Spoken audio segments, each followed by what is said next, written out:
জলপাইগুড়ি শহরে জন্মাষ্টমী মানেই শহরের বুকে অবস্থিত 1935 সালে স্থাপিত শ্রী শ্রী লক্ষ্মীনারায়ণ মন্দিরে শ্রীকৃষ্ণের পুজোর পাশাপাশি ভিন রাজ্যের নামিদামি শিল্পী সমন্বয়ে সাংস্কৃতিক অনুষ্ঠান।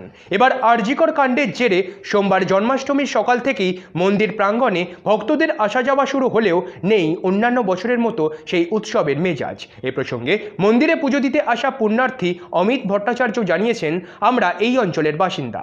জন্মাষ্টমীর দিন এখানে পুজো দিতে আসি। সমগ্র ব্যাপারটি পরিচালনা করার জন্য রয়েছে মন্দির কমিটি। এবারে কলকাতার আরজিকর হাসপাতালের ঘটনা নিয়ে সমগ্র রাজ্য জুড়ে এই মুহূর্তে শোক এবং যন্ত্রণার পরিবেশ। সেই কারণেই উদ্যোক্তারা এবারে অনাড়ম্বরে জন্মাষ্টমীর আয়োজন করেছে। যারা সদস্য আছে তারাই করেন।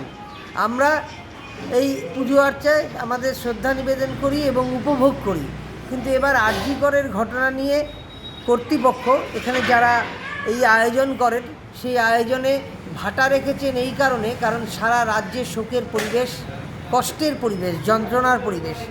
এই যন্ত্রণার পরিবেশে অত্যাধিক উৎসাহ উচ্ছলতা দেখানো ওনারা মনে করেছেন বোধহয় সঠিক কাজ না। তাই জন্য যথার্থভাবেই আন্তরিক শ্রদ্ধার সাথে কিন্তু অনাড়ম্বরভাবে আজ এবারের এই জন্মাষ্টমী উৎসব পালন।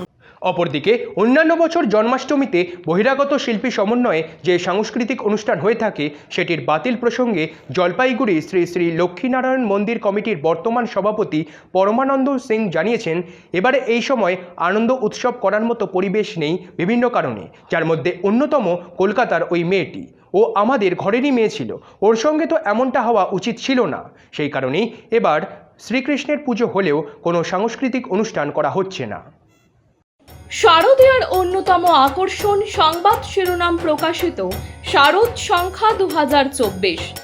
শারদীয়া 1431 দুর্গাপুজো উপলক্ষে সংবাদ শিরোনাম পত্রিকা আগামী 15ই আশ্বিন 1431 ইংরাজি 2রা অক্টোবর 2024 অর্থাৎ মহালয়ার পূর্ণ লগ্নে শারদ সংখ্যা প্রকাশ করতে চলেছে।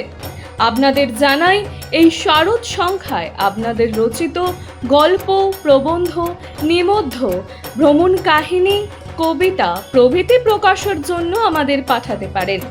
আপনাদের লেখা অবশ্যই হোয়াটসঅ্যাপে টাইপ করে 8007026797 অথবা 9007322922 এই নাম্বারে।